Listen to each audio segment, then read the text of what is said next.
vetë është pasalitet, është vjetesë, nuk është punë. Çfarë punë bën? Ti 2 orë punon, 6 orë rri, ndrohet se dilin ose bën punën në një patronazhisti. Çfarë produkti ke dhënë ti për veten? Më kush është identiteti jot? Do të thënë ti s'mund të krijosh diçka nëse nuk krijon veten. Ta e kanë humbur veten dhe thotë po punoj. Jo, ti nuk po punon, ti e kavje. Pra ty të shitur një rrok, të shitur një shumë parash që ti t'ja dalësh të përballosh jetesën tënde. Jetesën tonë po e përballojmë edhe neve që nuk financohemi nga dikush, sepse në fund ditës nuk është se do vdesim për bukull.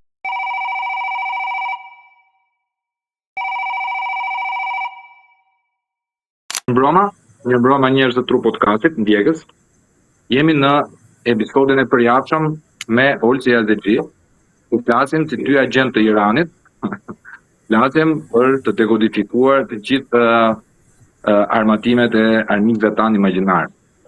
Dhe sot neve kemi një deklarim shumë të bukur nga Olsi, ku prezumon se Meku dhe Sorosi po e sulmojnë dhe po e përndjekin. Sa e vërtet është kjo, unë e di shumë mirë që nuk është se keni një mendim pozitiv për Olsen, që ashtu e keni krijuar, është drejta juaj, por neve flasim për të drejtën e të shprehurit, që do të thotë të drejtën e tjetrit për të dëgjuar. Kështu që jepi drejtim i nderuar, çfarë do ka bërë Meku kësaj radhe? Okej, domethënë kësaj here sulmi që ka bërë Meku kundër meje dhe gazetarit Xhiri Tanasi, i cili duhet ishte me ne në këtë linjë, po për shkaqe teknike nuk u lidh dot, ka të bëjë me lajmin që publikoi media Jeta është qef, edhe ca portale të tjera javën e kaluar, ku tregohej se si ishte krijuar panik në Shqipëri si pasojë e aktivitetit të mujahidinëve në një shkollë të Tiranës.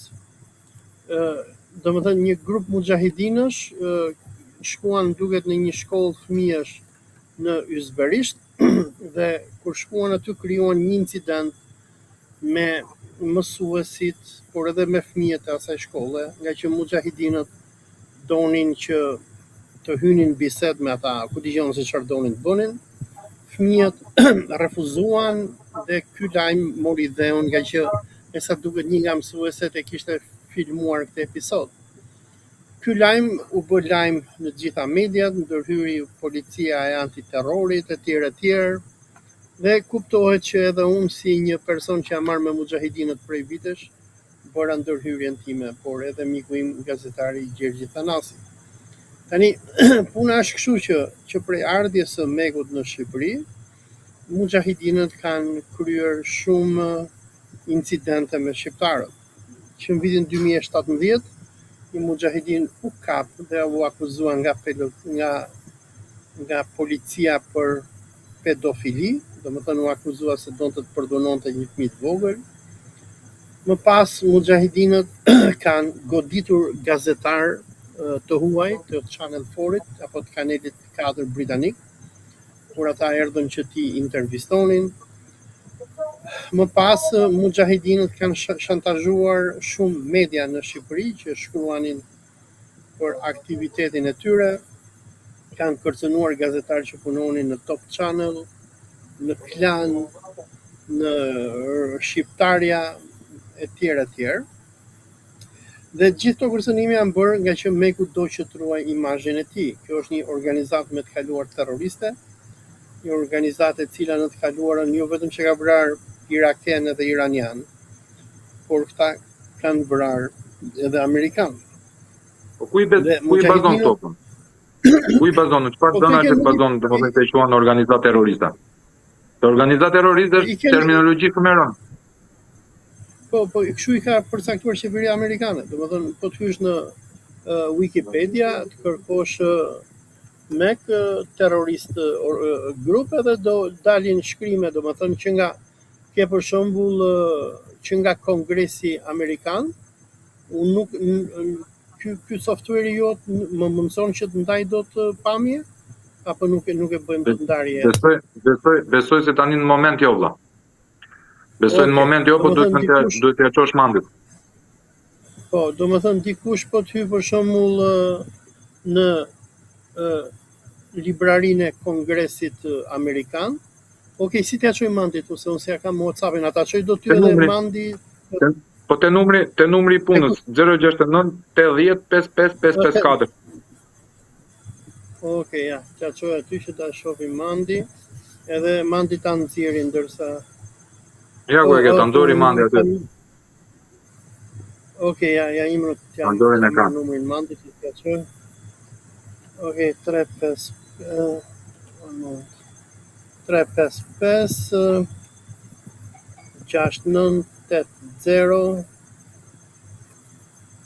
55 554. Ky është numri i mandit. Po. Për shembull, kjo është nga Kongresi Amerikan, domethënë, nuk është se po i them këto gjëra. Okej, që Po dërgoj te ky numri edhe. Po, E dërgon. kjo ka qenë Mandi merre vllave na në integrodo. Okej, edhe domethënë Fol vllaz në deri në intermandi. vitin 2000. Po, deri në vitin 2012 kjo ka qenë e listuar si organizatë terroriste nga qeveria amerikane, nga Bashkimi Evropian, dhe është akoma organizatë terroriste në shumë vende, në Turqi, në Irak, në Iran, etj. Dhe që po thoja, mujahidinët kur u sollën në Shqipëri, u sollën si pasojë e marrëveshjes nukleare që nënshkroi qeveria amerikane, presidenca Obama me qeverinë e Iranit, dhe këta u hoqën nga Iraku me kërkesën e iranianëve, nga që këta bënin sulme terroriste nga kufiri që kishin me Irakun Iranin, dhe u sollën në Shqipëri, dhe ideja ishte që në Shqipëri kur këta do vinin do deradikalizoheshin. A e mori mandi linkun, pse nuk e shohun atë që ta nxjerrje? Jo, po do puna e të integrosh tash. Ti vazhdo fol se e kupton ti kur del. Okej, bravo. Edhe dua të them që kjo është një organizatë terroriste. Domethënë kryetaria e kësaj nuk lejohet dot që të hyjnë në Amerikë. Këta mujahidin që u sollën në Shqipëri, nga që këta janë sikur i quan edhe Departamenti Amerikan i Shtetit foreign terrorist, domethënë terroristë huaj, këta nuk lejohen që të hyjnë në SBA. Dhe këta, nga që janë njerëz që kanë tradhtuar vendin e tyre, shumë e kanë lënë Iranin që gjatë luftës Iran-Irak, vitet 1988, këta janë edhe apatrit, domethënë këta janë njerëz pa AD, janë pa pasaporta. Edhe këta vetëm në Shqipëri kanë atë statusin e azilantit humanitar që u ka dhënë Shqipëria, dhe kjo është çfarë janë këta. Por këta domethënë edhe kur erdhën në Shqipëri, Shqipëria nuk i mori si azilant të bazuar në kredencialet e ndërkombëtarëve i dashur? Këta i morën, Shqipëria i mori sepse Ramos i dha urdhër Amerika, apo më saktë Sorosi, i tha Sorosi nëse do që të qëndrosh në pushtet, domethënë mujahidinët janë shansi yt i ardhur, domethënë që ti do bësh një njeri i rëndësishëm për Izraelin dhe Amerikën. Pa përplasje këtu vlla. Sepse e njëjta Amerikë e shpall ja ku e keni gjithë linkun. Pra, e njëjta Amerikë vlla e shpall terroriste, organizatë terroriste, siç e kemi nxjerrë ne këtu, dhe e njëjta Amerikë e trajton si azilant humanitar në Shqipëri për të bërë opozitën e regjimit të Ayatollahut në Iran. Ku qëndron tash vlla? Se e njëjta Amerikë ka dhënë dy verdikte ndryshme. Tani, ne duhet shohim historinë e këtyre me amerikanët. Amerikanët këta i kanë patur armiq që kur u bë revolucioni islamik në Iran. Se ai rrëmbimi apo sulmi ndaj ambasadës amerikane në Iran e bën këta, nuk e bëri Khomeini. Këta janë ata që rrëmbyen ata diplomatët amerikanë dhe që i mbajtën derisa i lëshoi Irani më mbrapa. Këta kanë vrarë ushtarak amerikan që ishin në Teheran atë kohë, dhe përveç kësaj këta kanë histori të gjatë terrorizmi, këta kanë vrarë, por edhe vrasin njerëz nëpër botë. Edhe pyetja jote, domethënë këta si janë terroristë në sjell Amerika etj, do dim diçka që Al-Qaidën e krijoi Amerika. Bin Ladeni ka qenë patriot amerikan gjatë në që njihej si xhihadi kundër Bashkimit Sovjetik. Bin Ladeni ishte njëri që financohej nga CIA, biles ka dalë edhe në The Times Magazine, e ka nxjerrë si hero. Po problemi është që Amerika i përdor terroristët kur i duhet i heq qafe. Dhe e njëjta gjë është edhe me mujahidinët. Këta domethënë për sa kohë vrisnin Amerikan ishin armiqtë e Amerikës, kur Amerika nisi luftën kundër Irakut, luftën e parë dhe dytë të gjirit, këta luftuan në krah të Saddam Huseinit, dhe këta masakruan njerëz në Kurdistan, vran kurd, vran arab, shit e tjerë. Dhe kur amerikanët më pas nisin luftën kundër Saddam Huseinit, luftën e dytë, amerikanët kanë bombarduar kampin e këtyre, i kanë vrarë. Dhe burri i kësaj kryetares së mujahidinëve që është në Shqipëri, i Mariam Rajavit, Masud Rajavi, u plagos nga bombardimi i avionëve amerikan dhe britanik ndaj kampit të tyre. Po ç'a ndodhi? Është se në vitin 2003, kur amerikanët pushtuan Irakun dhe normalisht këta duhet ishin çuar në kampin e Abu Ghraibit, sikur quhen edhe ata terroristët e ISIS-it, Mariam Rajavi nëpërmjet lidhjeve të saj me Mossadin izraelit kontaktoi Izraelin dhe i tha Izraelit, ok, unë jam e gatshme që domethënë deri dje partije ne kemi punuar për Saddam Huseinin, kurse tani ne jemi të gatshëm që të punojmë për Izraelin kundër Iranit. Edhe ç'a bën Mossadi izraelit? Mossadi përdori këta për të ekspozuar në perëndim programin sekret nuklear të Iranit. Se mujahidinët kanë shumë agent, nga që janë iranian domethënë, kanë shumë agent në Iran dhe i përdorën agjenturën e tyre për të zbuluar ku Irani po ndërtonte stacionet nukleare dhe njoftimin e programit nuklear iranian e bën këta. I përdori Izraeli se nuk donte që dite e vet. Dhe për këtë shërbim që këta i bën Izraelit, duke i treguar ku kishte Irani stacionet nukleare, izraelitët më pas filluan të lobizonin të amerikanët që t'u ambushnin mendjen amerikanëve që këta janë terroristë, po këta na duhen neve. Dhe si pasojë e lobizimit të Izraelit, më në fund vitin 2012 amerikanët do t'i heqin nga lista si terrorist, por këta nuk lejohen që ty në SHPA. Dhe pasi hoqën nga lista si terrorist, amerikanët kishin nevojë për një vend që t'i çonin.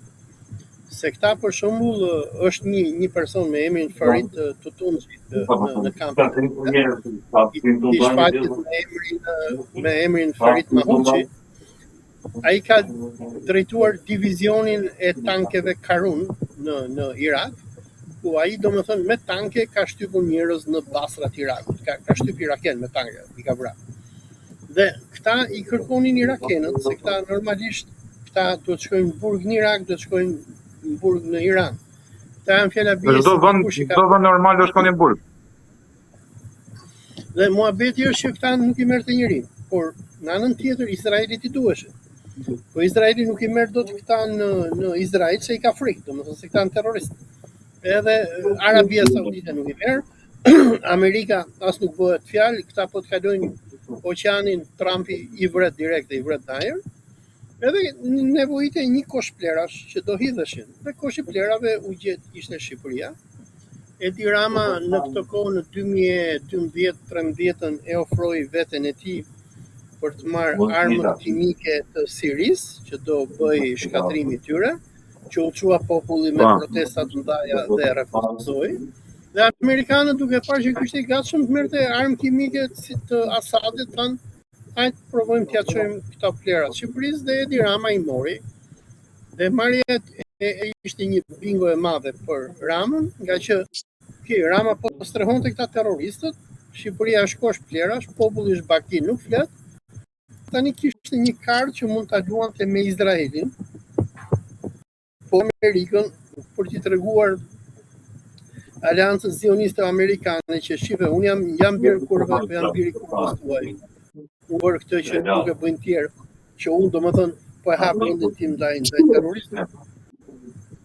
Tani, që ndodhi është se këta me sjelljen në Shqipëri të 2016-ës, ta I hapën Shqipërisë një problem shumë të madh. Shqipëria u kthye sikur Afganistani, vend strehues I një organizate terroriste. Se arsye pse amerikanët pushin Afganistanin 2001-shin, ishte se Afganistani strehonte Al-Qaidën. Dhe Shqipëria u kthye pak a shumë sigur Edi Rama. Ishte pretendimi pak. Ishte pretendim. Edi Rama u bë si Mulla Omari I talibanëve që strehonte Al-Qaidën. Tani pasi erdhën në Shqipëri, këta çfarë ndodhi është që shumë nga antarët e tyre dezertuan nga kampi, ikën. Rreth 500 veta direkte gjetën lek çam ferrën, përfunduan në Gjermani, në Francë e tjerë. Ky u bë një problem I madh për organet e sigurisë të Evropës, se ti imagjino dikush që ka kaluar 20 apo 30 vite në kamp, se këta kanë nga viti 1980 deri tani këta nuk shohin 3 dielli me sy. Këta arrin vetëm aty në kamp, stër vitën trajnohen, ushqehen edhe kur I duhet Mosadit. Për cilin kamp po thua? Për kampet e Europës? Kampin që mujahedinët kishin në Irak më herët. Në Irak? Në Irak? Po, kanë pa. Po, dhe ku ikën? U sollën në Shqipëri. Dhe ikën e për Europë. A u sollën në Shqipëri thotë? Kur u sollën në Shqipëri në 2016-ën, pati rreth 500 prej këtyre që çan ferrën ikën në Evropë.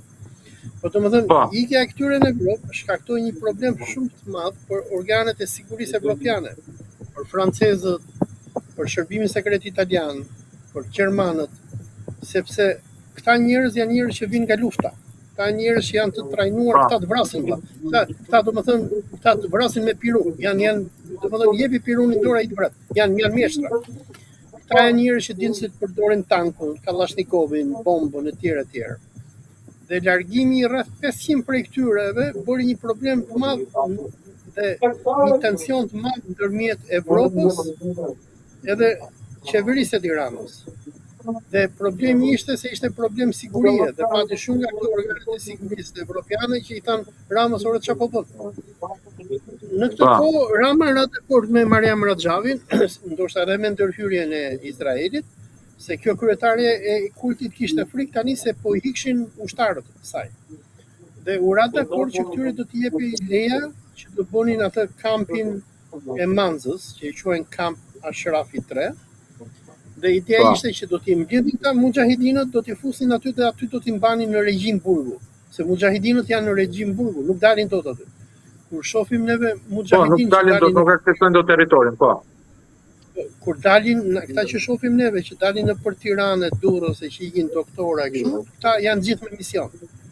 Dhe misioni këtyre është ose do ikin në doktor, ose do ikin ku dëgjojnë bankat çfarë nevoje mund të kenë, ose dalin me mision rekrutimi.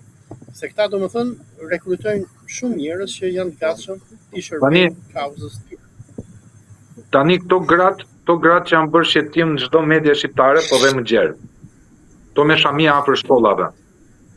Çfarë janë sipas teje vëlla? Domethënë çfarë përfaqësojnë? Nuk e di se kush janë saktësisht, por këto gra, domethënë që ne kemi parë mujahedinët kur dalin, ti nuk shef asnjëherë mujahedin që tel tek në për Shqipëri, nga që nuk lejohen. Nga që Mariam Rajavi dhe komanda ka frikë se po e lanë dikë që dali tek I arratisën ata, I çajnë ferrën. Dhe këta kur dalin 3 veta e më sipër. Dhe kur për shembull e zëm, Ursi do ikin në dentist, janë mujahedin, duhet bëj aplikim me shkrim te komanda, se kanë komandë supreme këta aty në kamp. Edhe nëse komanda e shikon të arsyeshme, do dërgoj 2 mujahedin të tjerë që do të çojnë mua te dentisti në Tiranë. Dhe njëri është komandant, dhe ai ka fuqi të më arrestojë mua, kurse tjetri është informator, spion. Dhe kur kthehen mbrapa në kamp, këta japin raport me shkrim ndaj komandës, thonë doli Orsi ku te dentisti bëri këtë atë. Në qoftë se unë, për shembull, kur dal në Tiranë, them do iki te dentisti, mundohem të arratisem, ka patur shumë nga këta që janë arratisur. Çfarë do bëjnë? Këta komandantët më arrestojnë mua, dhe duke filluar që nga viti 2022, nëse s'jam gabim, këta arritën që të infiltrojnë dhe blejnë policinë antiterrorit në Shqipëri, dhe arritën që të kenë edhe policinë që të bashkëpunojnë me këta. sepse më herët ka pasur shumë mujahidin që dinin janë arratisur, edhe dinin në media, edhe denonconin se çfarë bënin mujahidinët, torturën, burgjet e tjerë. Dhe çka ka ndodhur është që këtyre mujahidinët janë përballur me një krizë shumë të madhe deri në vitin 2022 nga 2018, se edhe pse këta e bën kampin, pati shumë nga këta që u arratisën nga kampi dhe përveç që arratiseshin, dinin nëpër media. Ka qenë një Hasan Herani për shembull, të cilin regjimi Edi Ramës e përzuri nga Shqipëria, i cili kur doli nga kampi dha intervista për Al Jazeerën, dha për The Guardian, The Independent, dha për Kanalin 4, shkojnë Top Channel dhe tregonte torturat që bënin aty në kamp. Se domethënë këta mujahidinët i mbajnë njerëzit si sklever dhe i mbajnë pengje. Për shembull, ti po t'jesh mujahidin nuk lejohesh bësh seks, t'jesh dashnore, të martohesh, kesh familje, ti duhet jetosh si skllav deri në fund të jetës tënde, të vdesësh për Mariam Rajavin. Por këto gjëra që bëhen në kampin e Manzës, për ata njerëz që kuptojnë ligjin në Shqipëri, juridikun, këto janë krime, sepse domethënë këta njerëz mbahen brenda në kamp kundër dëshirës së tyre dhe dhunohen në kamp. Domethënë në Republikën e Shqipërisë, autoritet për të ushtruar dhunë ka vetëm shteti, ka policia, prokuroria, gjykata. Nëse unë ty të marr, të fus në një vend, e them ti do rish tu, do jesh i gatshëm të sakrifikosh veten tënde, do bësh kamikaz, do ikësh të vrazësh një Iran.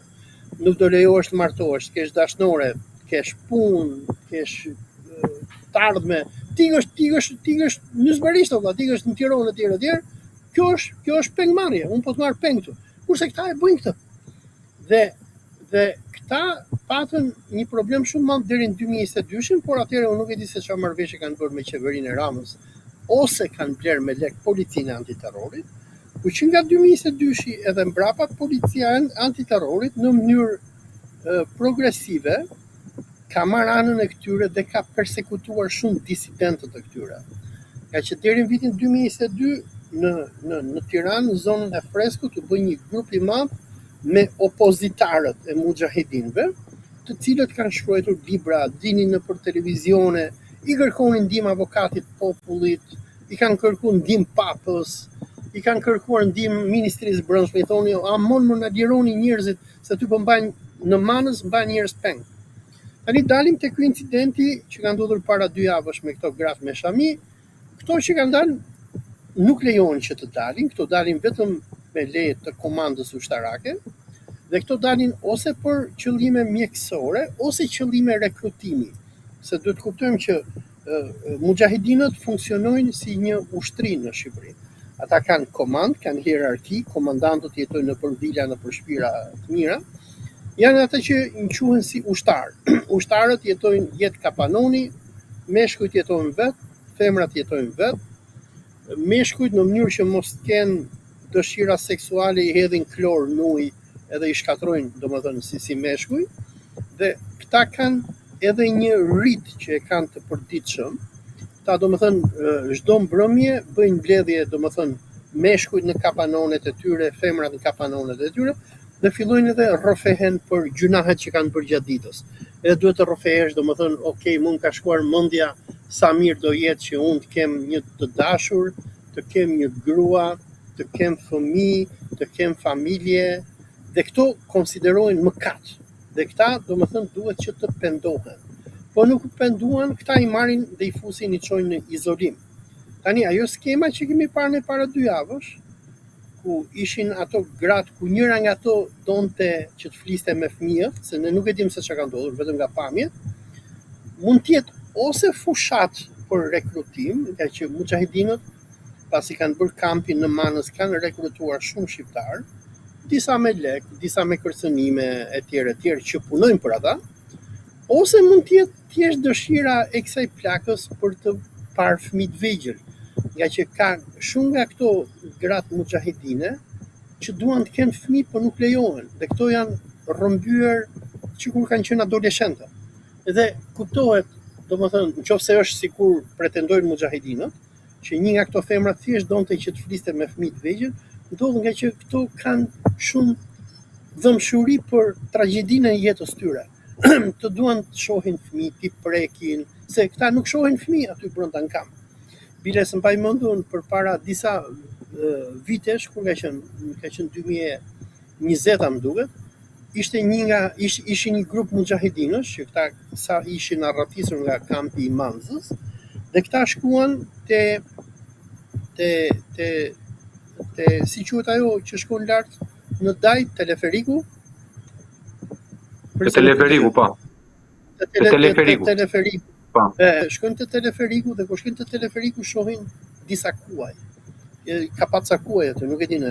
Edhe ikin me vrap, i vërsulen dhe fillojnë i kapin kuajt. Edhe i pyet njëri një shqiptar që ishte me këta, i tha, "Çfarë po bëni dha?" Po tha, "Ne s'kemi parë ndonjëherë kuaj në jetën tonë." Se këta që në vitin 1980 deri tani mbahen aty të izoluar. Më e shumta ata kemi pa në një tha. A kupton? Domethënë këta jetojnë, janë njerëz, çfarë them unë ty më burr, është tmerr çfarë ndodhen në kampin e tyre. Edhe dua të them që le të dalë te puna e incidentit, se pasi u bë ky incidenti dhe mediat, sigurieta, arshqeve etj nxorën këtë incidentin. Megu më sulmoi mua në faqen e tyre dhe sulmoi Gjergj Thanasin gjithashtu. Dhe thoshte janë këta njerëzit e Iranit që japin propagandë për neve, dezinformacion etj. Pasi ndodhi ky sulmi që na bëri Meku, neve na sulmoi edhe faqja Amfrora.al, që është një faqe që sponsorizohet nga këta pederastët e BE-s dhe të Sorosit, ku gazetarja Eriola Azizolli është një nga këto që marrin lekët e këtyre fondacioneve sorosiste. Më sulmon edhe mua dhe Gjergj Thanasin, ku na akuzon sikur neve po hapim dezinformacion. Tani, çka kemi thënë ne edhe Gjergj Thanasi, se unë edhe Thanasi merremi me mujahedinët që në 2018. Ne kemi shkuar në Iran, kemi takuar familjarët e këtyre, se këta janë, domethënë, këta kanë familjarët e tyre, ka nga këta që i ka rrëmbyer apo i kanë gënjur mujahedinët, i kanë marrë nga Irani që kur kanë qenë 15 apo 16 vjeç. Dhe këta kanë familjet e tyre në Iran, kanë nënat, kanë baballarë, disa kanë gradolla, kanë fëmijë andaj. Edhe i thonë, ore ktheuni, i thonë, se jeta është shumë e mirë, se këta në kamp mbahen të izoluar dhe gjithkohën trushplahen, dhe gjithkohën i thuhet që juve nuk duhet dilni nga kampi, sepse po dolëm neve nga kampi do na vrasi Irani. Irani ka çuar agjent, ata agjentët e Iranit duan që të na vrasin neve, dhe tani që ne po bëjmë këtë emision, ata komandantët e kampit Manzës do marrin foton time edhe tënden, dhe do t'i vëjnë aty në kampin e mujahedinëve, dhe do i thonë, ja, thonë, këta janë 2 agjentët e ri të Iranit, ju mos i shikoni videot e këtyre, se po i shikuat videot e këtyre, këta duan që t'ju trushplajnë juve, që juve të dilni nga kampi dhe të shkoni në liri, apo të ktheheni në vendin tuaj në Iran, po u kthyet juve në vendin tuaj në Iran, juve do t'ju vrasin mullahët edhe gjëra tjera. Domethënë, në jeta në këtë kampin e mujahedinëve është, nuk e di në ke lexuar atë novelën e George Orwellit 1984, 1984. Këta domethënë kanë vetëm trushplarje. Ka qenë njëri nga këta, të cilin Rama e dëboi antiterrori, e dëbuan më dhunë, e çuan në Greqi, pasi janë nxjerrë jetën, e mbajtën 1 vit në burg në kampin e Karrecit, nga që ai fliste dhe ai u bë shumë i famshëm, se atë morën BBC-a, e morën gjithë mediat perëndimore, ai tregonte çfarë bëhen në kamp. Edhe ai tregonte që në kampin e këtyre këta nuk shohin televizor, nuk kanë smartphone, nuk kanë telefona, nuk kanë internet. Këta vetëm shohin, kanë një televizionin e tyre, domethënë që me propagandë mujahedine, është pak a shumë për ata shqiptarët brezit vjetër, është pak a shumë sikur TVSH në kohën e Enverit, ku dilte fotoja e Enver Hoxhës, thoshte Shqipëria shkon graniti, ne po i mundim imperialistët amerikanë, po e fitojmë luftën etj. Këta në kampin e tyre kanë një televizion të tillë, këta vetëm këtë gjë bëjnë. Domethënë shohin gjithë ditën propagandë, këta nuk dinë çfarë bëhet në botë. Dhe çfarë ndodhi me këta është që në vitet 2020 disa prej këtyre filluan të gjenin akses në internet. Duke gjetur akses në internet, këta filluan të kuptonin se ku ishin, se ka shumë nga këta. Këta kanë ardhur në Shqipëri, po këta nuk e njohin Shqipërinë. Domethënë se që nga momenti që u sollën nga Iraku, këta u futën në për ato shpirat që kishte sekti, shpirat e tyre kanë qenë aty te Astiri në Tiranë, pastaj i morën dhe i futën në kamp, dhe këta nuk e dinë se çfarë bëhet. Këta janë shumë të trembur. Dhe aty në kamp këta mbahen kanë siguri mujahidine, kanë siguri nga një polici private, kanë siguri nga antiterrori, dhe nëse dikush nga këta arratisët, këta i kapin, i fusin në kamp dhe i burgosin, i mbajnë burg. Dhe po, Një pyetje kam për ty vetëm.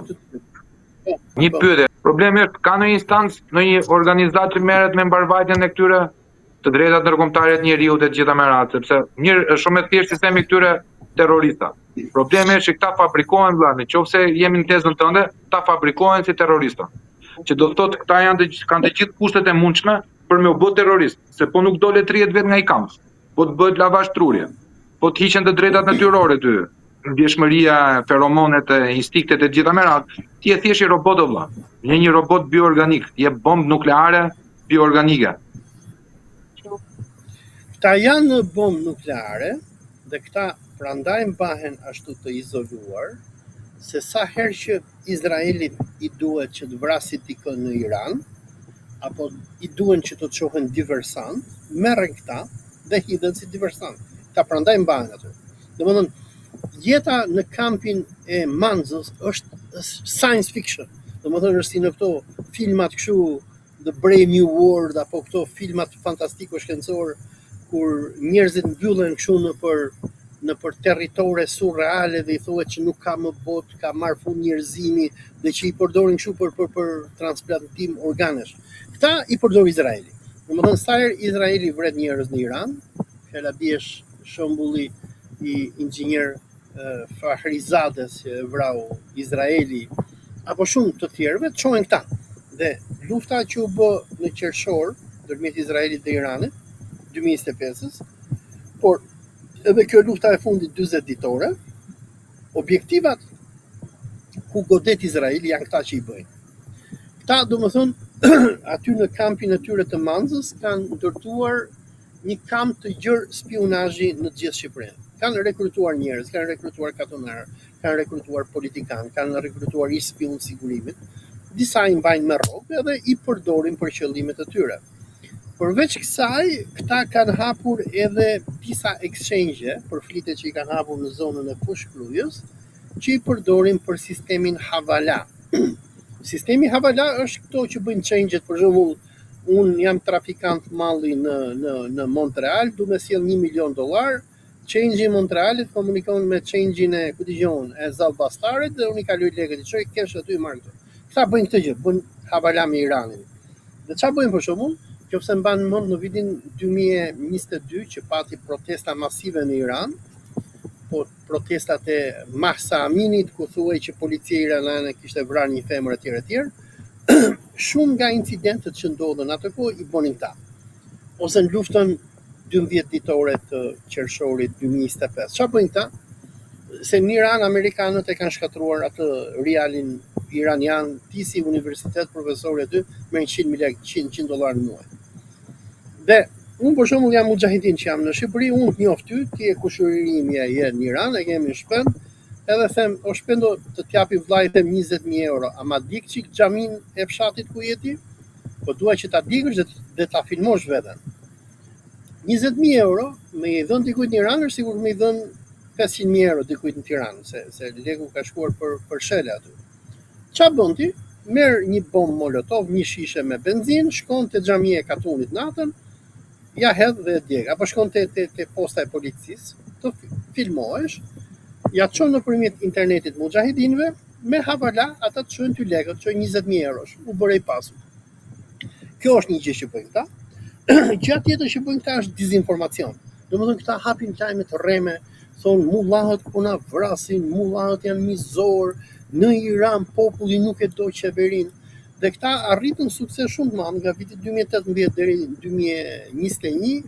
Këta morën gjithë ata politikanë që nga Ilir Meta, nga ky Edmond Spaho, nga Grida Duma, i merrin gjitha këta aty në kampin e Manzës, bënin këto kongreset Free Iran, me dilte Pandeli Majko, thoshte vitin tjetër, thoshte do shkojmë në Teheran, do e shlirojmë Iranin.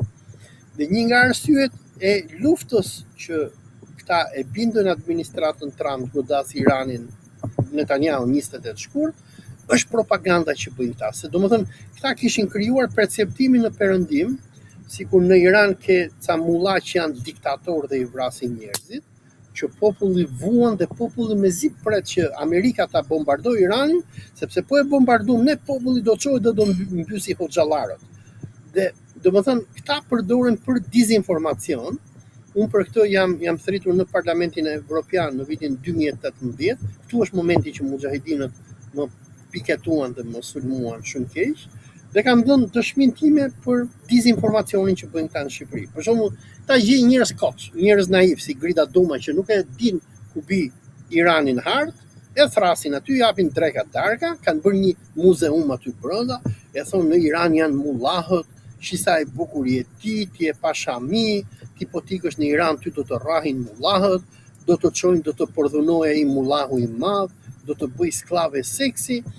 Dhe kur këta gjejnë kështu njerëz që janë naiv dhe janë ignorant, nuk të dëgjojnë. Nuk është se nuk kanë ndodhur vëlla, që të jemi të drejta, ne objektiv, që të jemi të drejtë objektiv, nuk është se nuk kanë ndodhur që regjimi iranian të ketë abuzuar, se lajme kanë dalë vëlla. Unë ti e di, pikpamja ime është një tezë fuqizohet kur ka alibi për atë. Ti s'mund dalësh dot nga hiçi, ta krijosh nga hiçi. Shpendo, dëgjoj, do të them këtë gjë. Unë kam qenë në Iran. Nuk kam qenë vetëm unë. Kemi qenë grup gazetarësh. Ka shumë gazetarë në Shqipëri vëlla, që nga Piro Misha te Artan Hoxha kanë qenë në Iran. Dhe ato që thuhen për Iranin janë rrena. Në Iran ke shumë herë më demokraci se sa në Shqipëri.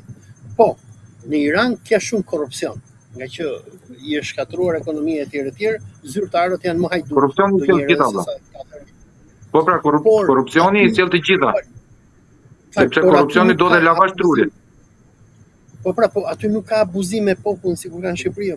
Për shembull, kur kam shkuar unë me Gjergjin Thanasi një herë, shkuam në një konferencë gazetarësh, Gjergji u hapit se, domethënë, në çdo lagje të Teheranit që shkonim, ne shikonim në një protest. Protestonin ca për shembull pse nuk kemi neve kështu vend për të ecur me biçikleta në rrugë. Ca tjerë protestonin ku dëgjon se ishte dita e gjuetarëve, ku dëgjon. Edhe ai u habita, ora çfarë po ti më thon? Muhabeti është se shumë nga gjërat që ne mësojmë për Iranin, që shohim nëpër mediat perëndimore janë dezinformacion. Dhe dezinformacionin mujahidinët janë nga kryesorët. Kur kam shkuar në Bashkimin Evropian atëre, ishte edhe një ekspert nga Italia. Edhe ai na tregon se çfarë bënin mujahidinët në Itali, se këta i përdor Mossadi. Këta i shkonin në zyrë çdo parlamentari italian, i çonin flet palosje, i thonin këta që janë në Iran janë vrasës, këta ferrin njerëz, i varin mes Teheranit. Dhe imagjino ti çfarë themon ty ti një rock kotopo, ku dëgjon je një Pandeli Majko, je një Edmund Spau, një njeri që s'ke dalë ndonjëherë nga Shqipëria, nuk e ke iden, e thot, thot këta janë të tmerrshëm thot. Duke futur edhe islamofobin e cila vjen nga mjekra, nga çalma, nga terminologjia Republikë Islamike, ty të krijohet ideja që aty po pohet nami, aty po ferrën njerëz. Pak a shumë ajo që bënin amerikanët përpara se të nisnin luftën kundër talibanëve, krijuan idenë që këta mullahët i rrahin gratë, ose atë që bën kundër Saddam Huseinit, që krijuan idenë sikur Saddami, mbaj mend se ka qenë vitin 2003 atëherë dilja nëpër televizionet e Tiranës, ka qenë Luan Hajdaraga që ka qenë zvendës ministër i jashtëm, dilte me se është bërë për Ahmet, ka vdekë shkreti, thoshte ka Saddam Huseini, thoshte një shishe kaq të vogël, thoshte. Aty brenda thoshte ka këtë armën biologjike, po e hapi thoshte vdesin të gjithë. Domethënë bëhej një trushplarje aq e madhe.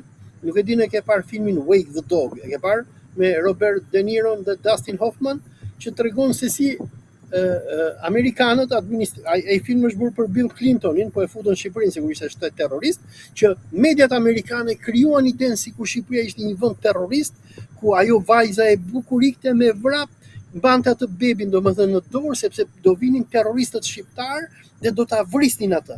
Dhe trushplarja u bë aq e madhe saqë amerikanët dilin në rrugë thoshin fuck Albania, edhe thonin tikim ta bombardojmë Shqipërinë. Një pyetje kam për ty vëlla. Kam një pyetje shumë të drejtë për drejtë. Sa është probabiliteti që këta tipa të jenë edhe kështu të çyrgjënosur, të izoluar e bla bla bla, Po sa është probabiliteti legjendave urbane që zotrojnë hakera të fuqishëm? Sa është probabiliteti vëlla, sepse unë kam një platformë online dhe po lë dhe ty zërin tënd që e kundër atyra. Unë e bëj këtë se nuk kam frikë vëlla, nuk është se jam i zgjuar, se po të isha i zgjuar do ta kisha shmangur. Po nuk kam frikë nga këta. Tani më shpjegoj ti sa është probabiliteti që këta të kenë hakera të fuqishëm.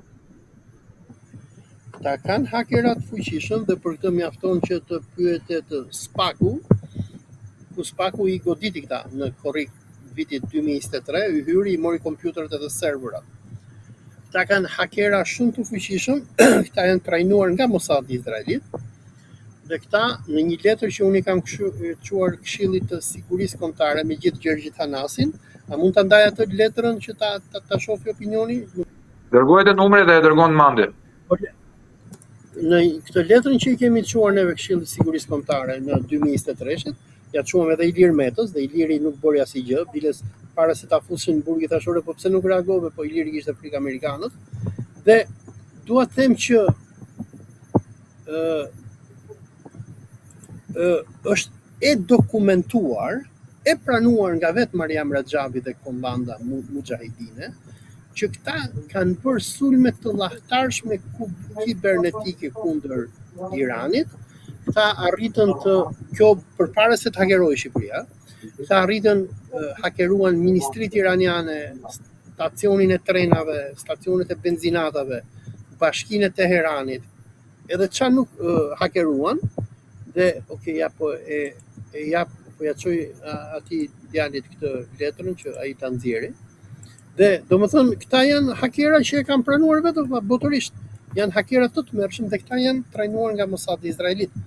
Dhe këta domethënë ka botuar një dokumentar Al Jazeera për këta në vitin 2020, ku Al Jazeera arriti, nuk e di se si arriti, domethënë që të merrte brenda kampit të këtyre, të merrte pamje filmike ku këta kishin call center. Domethënë në kampin e Manzës, nuk e di unë çfarë bëhet tani, ka pasur call center, sikur këto call centrat që hapin këta ushtarët e Mossadit izraelit në për Tiranë që punësojnë shqiptarët dhe i vjedhin lekët italianëve, gjermanëve e tjerëve, se këto call centrat e diti i hapin izraelitët, po punësojnë shqiptar, kur i kap policia, shqiptarët shkojnë në burg, izraelitët i hajnë lekët, bëjnë qef në Tel Aviv dhe në Qipro.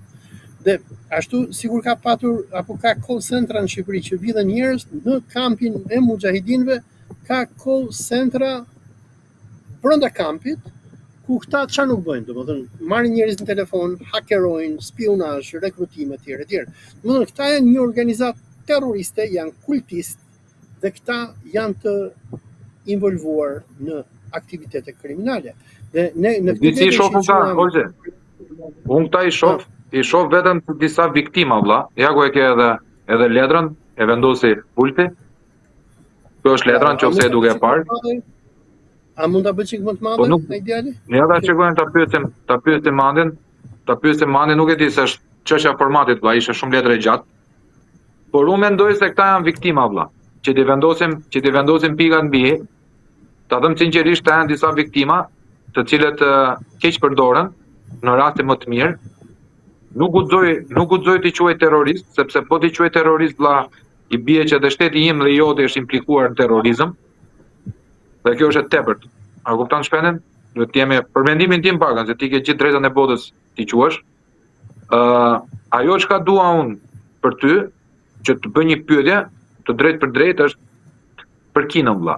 Kina, që e lexova sot mëngjes, Kina kishte deklaruar që të gjithë zyrtarët e vet do të tërhiqen nga Irani në mënyrë urgjente. Çfarë do të thotë kjo vëlla? Nëse Kina e ka dhënë këtë lajm, unë nuk e kam parë këtë lajm akoma. Nëse ka dhënë, i bie që do ketë goditje përsëri nga amerikanët kundër Iranit. Dhe duhet të kuptojmë një gjë, domethënë që amerikanët në këtë moment janë duke humbur durimin me Iranin. Ky sekretari i shtetit Marco Rubio ka deklaruar sot që Irani është duke përdor armën nukleare ekonomike kundër botës, se kjo e gjitha lidhet me atë që njihet si ekonomia e petrodollarit. Dhe kjo ekonomia e petrodollarit, sikur e kam theksuar edhe në herë të tjera, perandoria amerikane nuk ekziston dot pa naftë. Domethënë duhet që arabët të shesin naftën. Kjo naftë kur shitet, vendet që blejnë naftën detyrohen blejnë copa letrash nga amerikanët. Dhe këto copat e letrave që ne i quajmë dollar, kur Arabia Saudite për shembull shet naftën, këto lek depozitohen në bankën e New Yorkut. Al Jazeera e kam botuar edhe në Facebookun tim, përpara një jave botoi një video shumë interesante se si Amerika kontrollon naftën e Irakut. Se Iraku në kohën e Saddam Husseinit ka qenë vend i pavarur. Kjo është arsyeja pse amerikanët e hoqin qafë Saddamin. Dhe kur i vum sankcione Saddam Husseinit pas luftës së parë të Xhirit, amerikanët hapën një llogari në Federal Reserve që quhet Iraqi Recovery Fund apo diçka e tillë. E çfarë ishte kjo llogaria është që Iraku kur të shiste naftën në bursa ndërkombëtare, lekët e naftës depozitoheshin në Federal Reserve-in amerikan. Pra, unë jam Iraku, unë shes një fuqi naftë, ta shes ty e Sri Lanka, ti lekët i çon në New York, çon $100.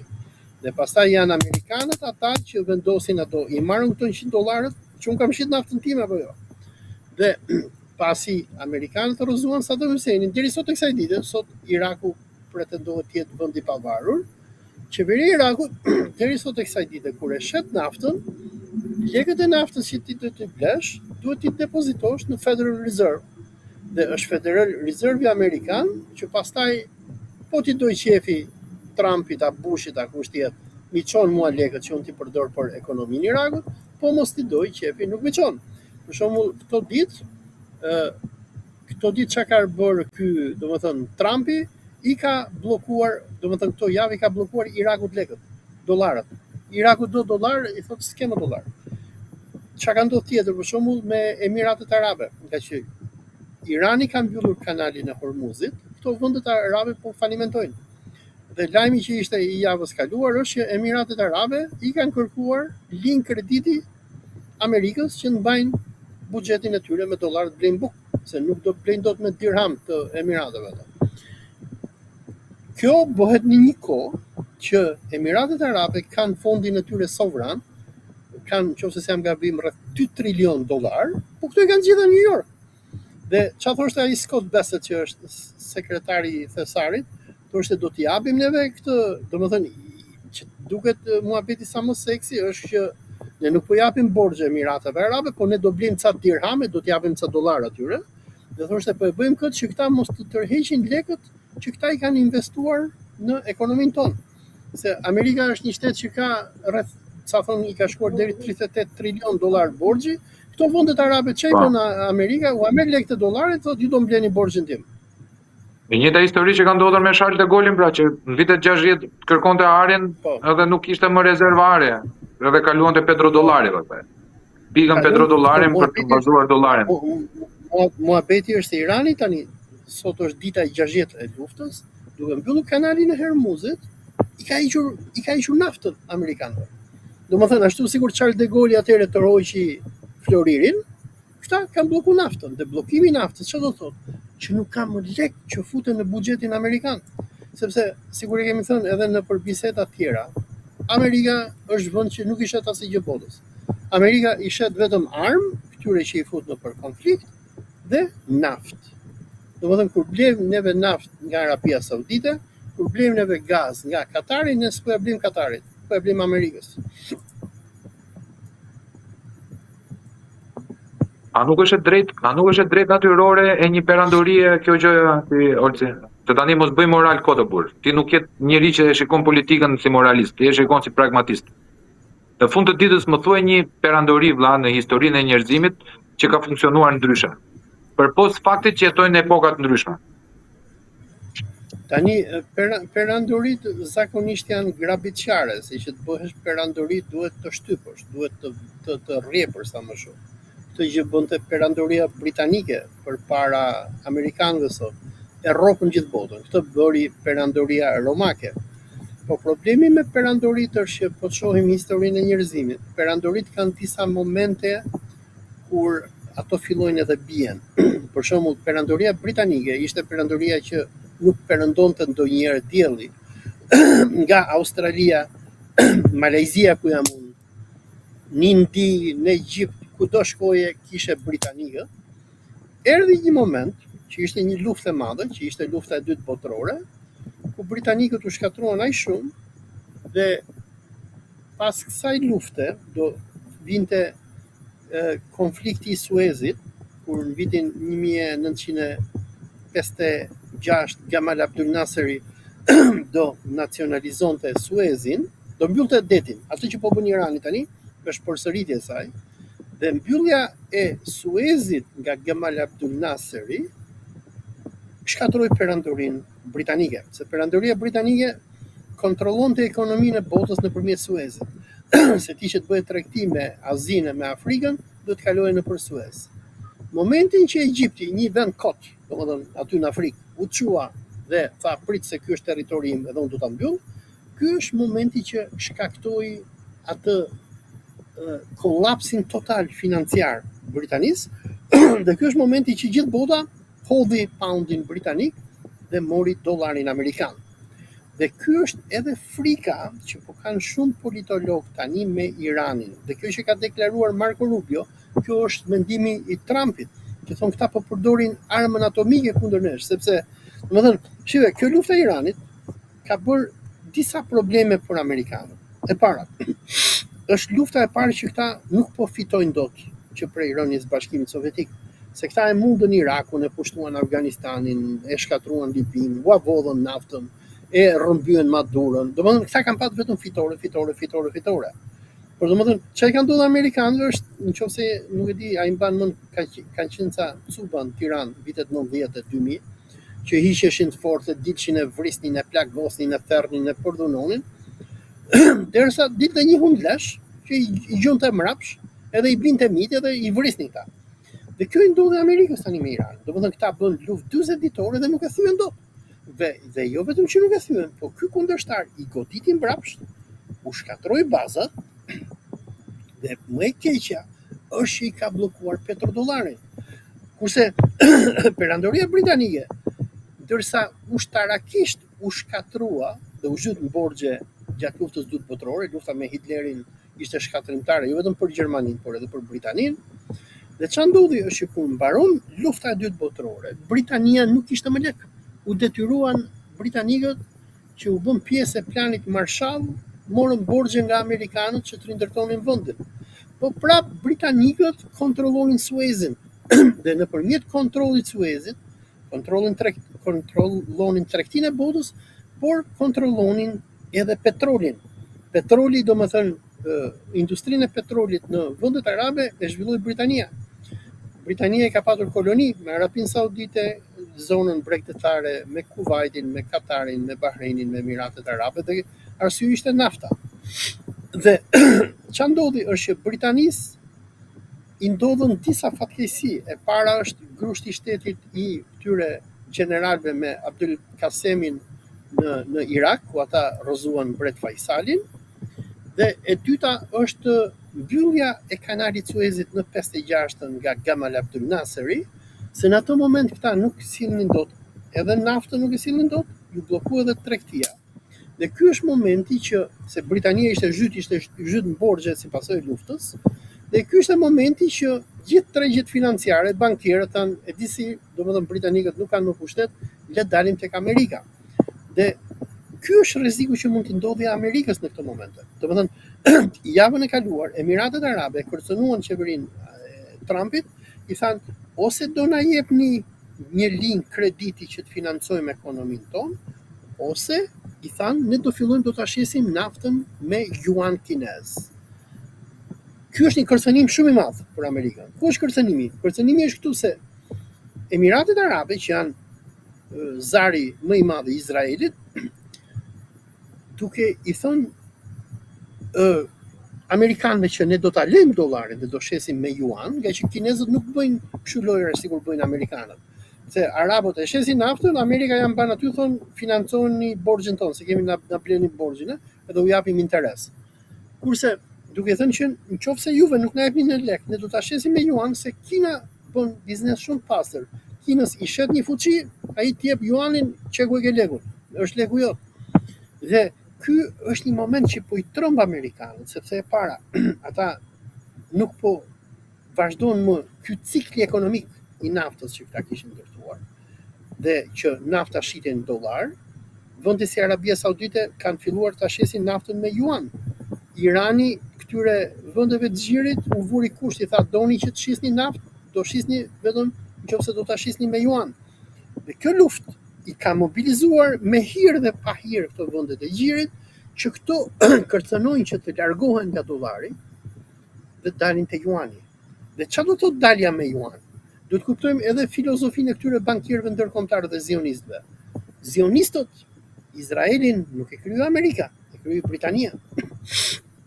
I dhanë lek Britanisë, luftën e parë botërore, i thanë do luftosh Osmanët që të marrin Palestinën, i dhanë lek luftën e dytë botërore, se i thanë do luftojmë Hitlerin se po bën Holokaustin. Në momentin e parë që ata e panë që Britania u dobësua, i thanë bye, i morën lekët, e morën kapitalin dhe shkuan në New York. Dhe kjo është frika e Trumpit dhe Amerikanëve në këto momente, sepse zionistët të shesin moment. Do më thënë, ata e shohin që po bie ekonomia amerikane, këta i shesin të gjitha aksionet që kanë në për bursat e New Yorkut, gjithë legët i çojnë në Hong Kong, i çojnë Shanghai. Dhe kjo është frika, dhe kjo është mënyra se si bien perandorit. Dhe për administratën Trump, Irani i ka hapur atyre atë kutin e Pandorës, që ata nuk dinë si t'i dalin. Do më thënë, Trumpi ka egon e tij, iranianët e dinë që ai është në pozitë shumë dobët dhe po vazhdojnë të rezistojnë. Ati sot i kalon 60 ditë torshi, në javën që vjen ai duhet ikë në Kongres ose të shpallë luftë ose të bëj paqe, se nuk bën dot luftë më shumë se sa 60 ditë. Ati po i bllokohet shkuarja e kapitalit që mban sistemin bankar në këmbë. Pra është një krizë shumë e madhe dhe duhet të kuptojmë diçka, që perandorit kur bien, nuk bien se munden në fushë betejë. Perandoria osmane nuk nuk ra nga dobësia ushtarake. Luftën e parë botërore, osmanët kanë patur ushtri superiore në krahasim me vendet ballkanike, domethënë këta bullgarët e grekët e çfarë kishin ushtri kot. Por arsyeja pse ra perandoria osmane është se osmanët falimentuan. Se në luftën ruso-turke apo luftën e Krimes të 1853-56, Sultan Abdulmexhidi, që ishte idiot, tradhtoi islamin dhe e futi vendin në fajde të vëllezrit Rothschild të Londrës. Osmanët morën 1 milion sterlina ari borxh. Kur vjen Abdulhamidi në 1879 në pushtet, borxhi i osmanëve kishte arritur 5 milion. Pra, vetëm me fajde, me interes, zionistët e Londrës, vllazëria Rothschild, e pesfishuan borxhin. Dhe me këtë borxh, perandoria osmane s'kishte më lek, shpalli falimentin, dhe çfarë bën ata në vitin 1882, bën atë që quhet det otoman apo borxhi osman, ja morën të gjitha doganat perandorisë osmane. Dhe të gjitha rilindasit tanë, po të shohësh njerëz që nga Abdul Frashi te Naim Frashi e tjerë, janë paguar nga Rothschildët. U bën agent domethënë se atëherë ka patur sikur ka sot Fondacion Soros, domethënë ta që i shikon që hypen politik, ta dikush i paguan nga mbrapa. Dhe për shembull në ato letrat e Naim Frashit përmendet që ai paguai nga vëllezërit Rothschild në Stamboll. Dhe çfarë ndodhi është që perandoria osmane qëra ra nga kriza ekonomike. Krizat janë ato që i rrëzojnë perandorit, se perandorit kanë ushtar, perandorit kanë armë, por problemi është që në momentin që populli s'ka të hajë më bukë, sikur po bëhet tani në Amerikë që po rritet çmimi i naftës e të gjitha tjera, populli rebelohen. Dhe ky është momenti që shiko Bashkimin Sovjetik. Bashkimin Sovjetik kush e shkatroi? Nuk u shkatrua ushtarakisht. Deri sot e kësaj dite, Rusia është superfuqi ushtarake. Por e shkatroi lufta në Afganistan, një dhe dyta e shkatroi Mikhail Gorbaçovi, që ishte agent i zionistëve, i cili shkatroi sistemin socialist, donte cilte sistem kapitalist, po ai u bë sikur kapitalizmi i Shqipërisë, ku hajdutët vjedhnin edhe populli ngeli pa bukë.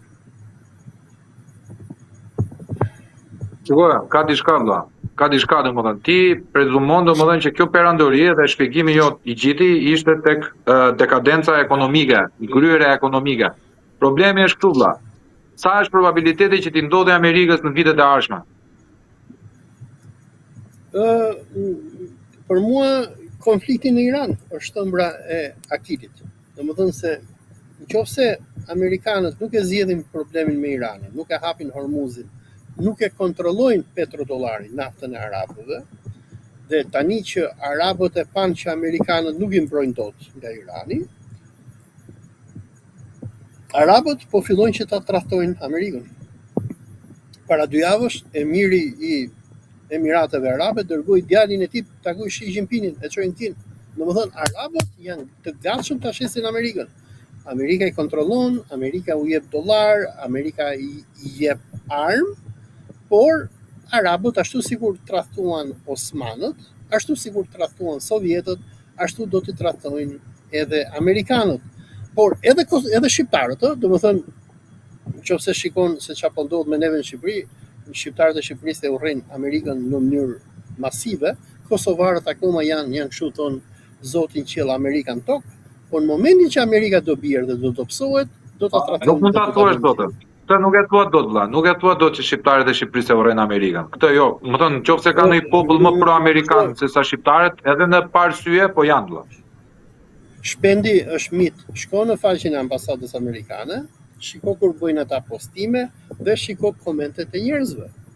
Shqiptarët e kanë dashur Amerikën, por ishte Amerikë tjetër ajo. Amerika e Bill Clintonit, ishte Amerika ndoshta edhe Bushit dytë që na dha atë eufori nacionaliste, por me Amerikën e Joe Bidenit që filloi t'i bëj burrat që të bëhen pederasta që ti nuk hyje dot në parlament nëse nuk pranohej që të shkonte burri me burrin, Amerika e Edi Ramës, Amerika e Sorosit, shqiptarët kanë ndryshuar.